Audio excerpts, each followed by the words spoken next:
kami boleh bersama-sama beribadah secara virtual. Tuhan yang akan berkati setiap peralatan yang digunakan, kuota, bahkan sinyal. Tuhan berkati supaya tetap lancar. Tuhan berkati setiap ibadah kami di rumah. Jauhkan dari setiap kuasa si jahat yang hendak mengganggu dan merebut waktu kami untuk Engkau. Terima kasih Tuhan Yesus Kristus. Jagai kami, berkati kami, dan biarlah setiap pujian yang kami naikkan untuk Tuhan dapat memuliakan nama-Mu. Terima kasih Tuhan Yesus Kristus akan menyertai hidup kami. Sudah berikan kami syukur. Kami siap memuji-Mu. Hanya dalam nama Tuhan kami berdoa. Haleluya. Amin. Teman-teman, akhir-akhir ini kita banyak merenungkan ya. Banyak sekali semakin bertambah banyak korban COVID. Namun tidak bisa dipungkiri lagi bahwa banyak orang tidak percaya COVID. Bahkan ada yang tidak taat karena merasa bahwa COVID itu tidak ada. Untuk itu teman-teman, kita mau tetap prokes, tetapi juga kita mau mempercayakan semuanya ini kepada Tuhan. Mari kita sama-sama datang kepada Tuhan, sebab lebih baik di pelataran Tuhan daripada 1000 hari di tempat lain. Sebagaimana firman Tuhan di dalam Mazmur 84 ayat 10 dikatakan bahwa sebab lebih baik 1 hari di pelataranmu, di pelataran Tuhan, daripada 1000 hari di tempat lain. Lebih baik berdiri di ambang pintu rumah Allah pun daripada diam di kemah-kemah orang fasik. Ya, kemah-kemah orang fasik adalah maksudnya yaitu berada di antara orang-orang berdosa. Siapa orang-orang berdosa? Banyak sekali orang-orang berdosa, termasuk kita dalam orang berdosa. Apabila kita belum percaya kepada Tuhan Yesus, kita akan binasa. Tetapi ketika kita percaya kepada Tuhan Yesus, kita akan beroleh hidup yang kekal. Untuk itu sebagai orang-orang percaya, saya mengajak kita bersama-sama berdiam di dalam rumah Tuhan. Saat dimanapun saat ini kita berada, disitulah rumah-rumah Tuhan berada. Saat kita menaikkan pujian baginya, lebih baik 1 hari di pelataran. Mari kita bersama-sama menyatakan pujian ini.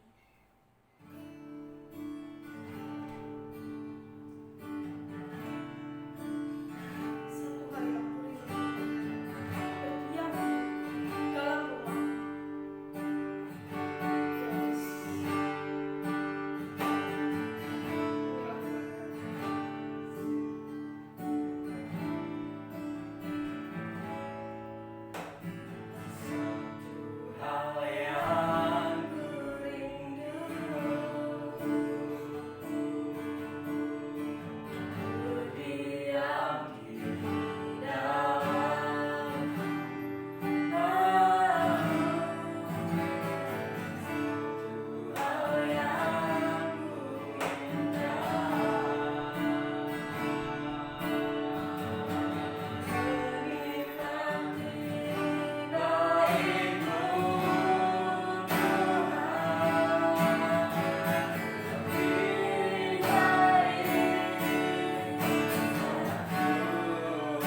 Untuk itu kita akan sama-sama datang pada Tuhan. Eh, kita akan pujikan Kami berdoa. Kemanakah kami mencari?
Mari kita satu dalam doa.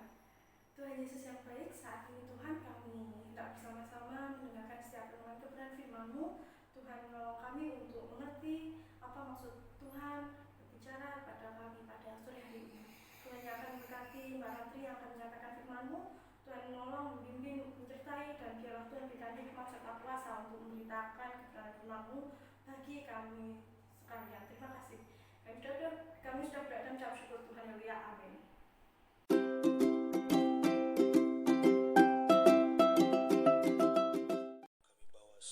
Shalom, kamu muda remaja Gereja Sumpingan yang dikasihi Tuhan.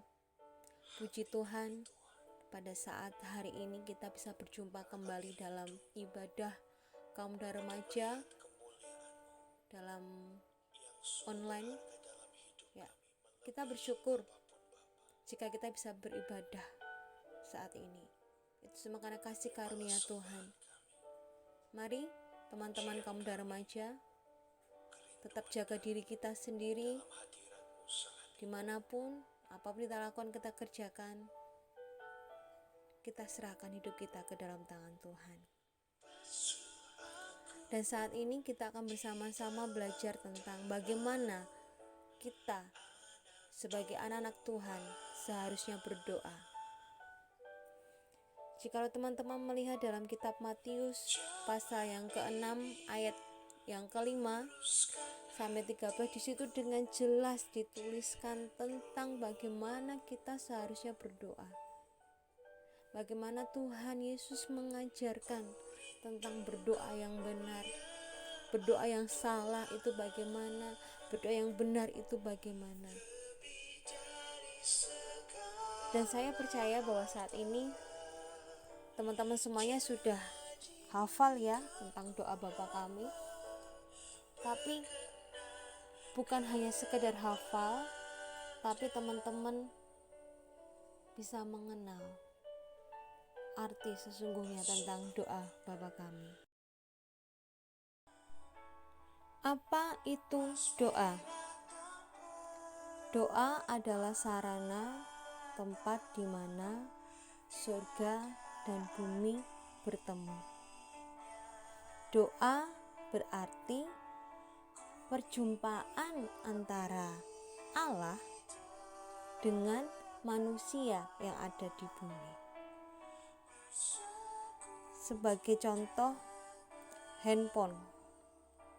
Saat kita ingin mengirimkan pesan atau WhatsApp kepada seseorang, pasti kita akan menekan tombol send. Demikian juga dengan doa. Saat kita menyampaikan isi hati kita kepada Tuhan, pastinya kita akan mengatakan di dalam nama Yesus. Benar nggak teman-teman? Demikian juga dengan ilustrasi handphone ini. Tombol send itu ibarat di dalam nama Yesus. Maka dengan menekan tombol send, pesan kita akan sampai kepada orang yang kita tuju. Demikian juga dengan doa kita. Saat kita berdoa dan kita mengatakan di dalam nama Yesus, di dalam nama Yesus, maka doa kita sampai kepada Tuhan. Maka dari teman-teman, apapun yang kita doakan, selalu katakan di dalam nama Yesus, di dalam nama Yesus. Pasti doa kita itu, pengharapan kita itu akan kembali kepada kita dengan indah pada waktunya.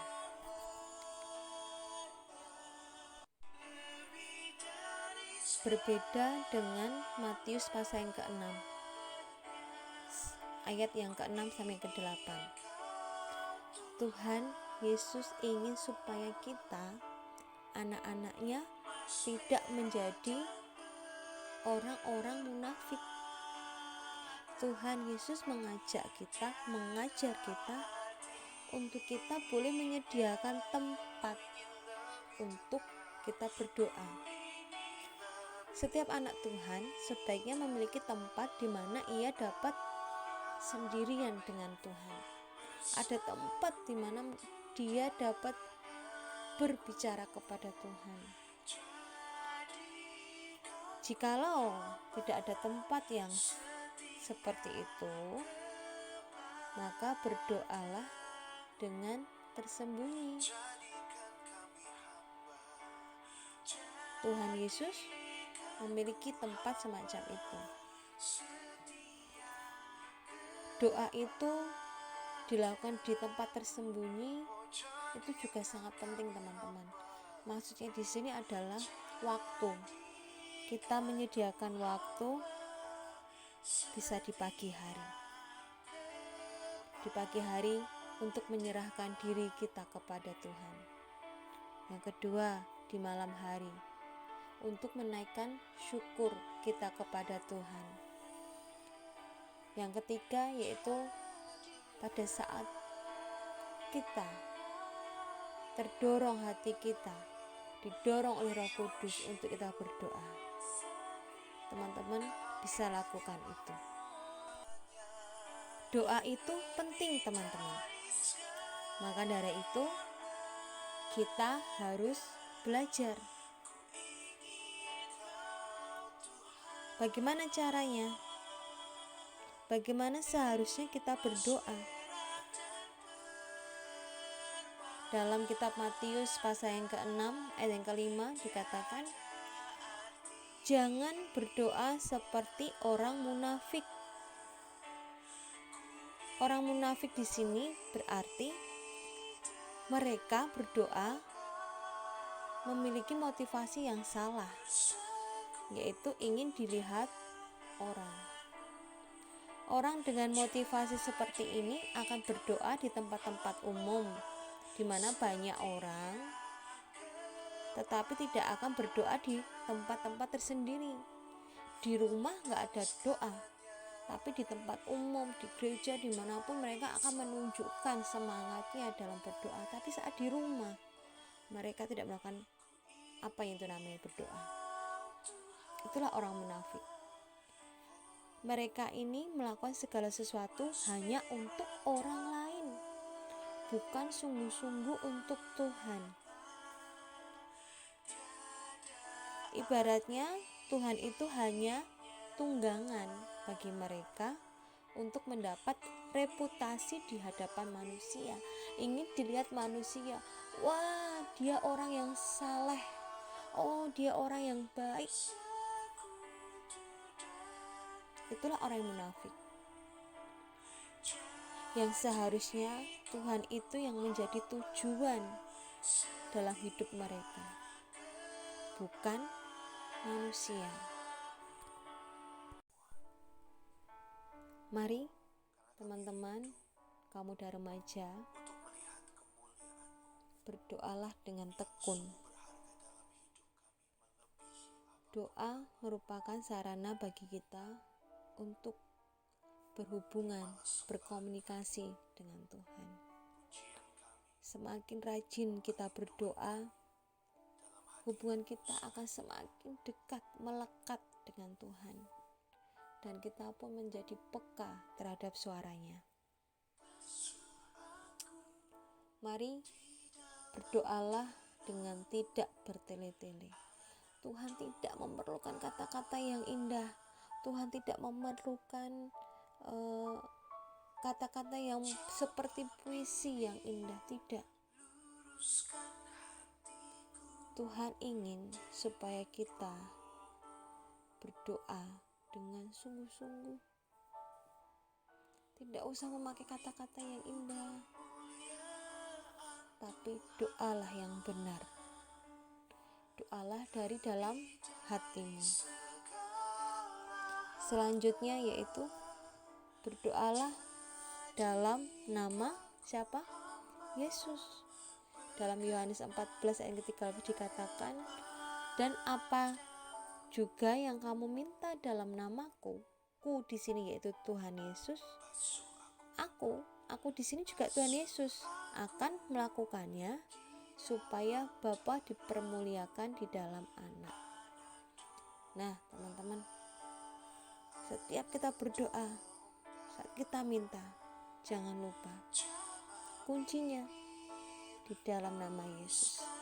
Sennya itu tadi, tombol sennya itu di dalam nama Yesus. Yang terakhir yaitu berdoalah dengan hati yang tulus, bukan yang dilihat manusia,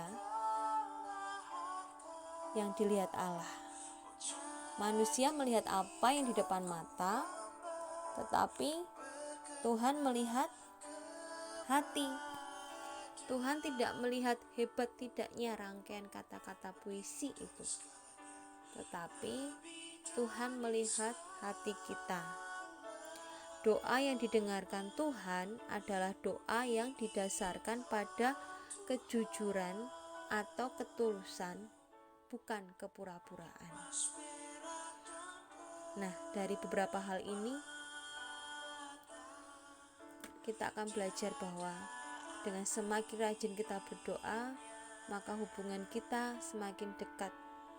Kita pun semakin peka terhadap suara Tuhan.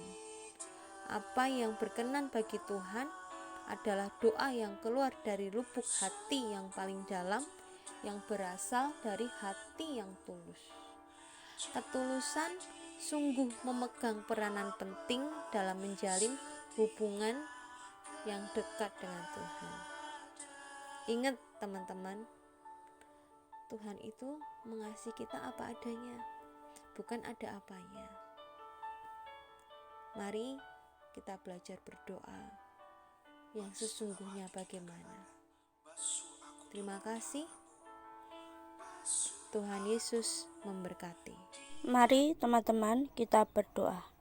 Kami sungguh bersyukur Tuhan untuk hari ini ketika kami boleh belajar bagaimana kami harus rajin berdoa Tuhan. Biar kami boleh bisa berhubungan dengan Engkau semakin dekat lagi Tuhan. Dan kami sungguh bersyukur untuk setiap penyertaan-Mu ketika kami sudah mendengarkan setiap firman-Mu Tuhan. Berkati untuk Mbak Ratri yang sudah menyampaikan firman-Mu. Biar Tuhan yang selalu jagai kami dan yang selalu tuntun kami Tuhan. Mari semari Tuhan berikan kami kesehatan di saat kondisi seperti ini Tuhan. Biarlah kami terus berdoa dan berdoa kepada Engkau Tuhan. Tuhan yang pulihkan, Tuhan yang berikan kesehatan. Dan kami selalu bersyukur pada Engkau Tuhan. Dan mari semari Tuhan kami serahkan untuk ibadah Kamuda Remaja ini ke dalam tangan kuasa-Mu, Tuhan yang berkehendak. Hanya di dalam nama Tuhan Yesus, haleluya, amin.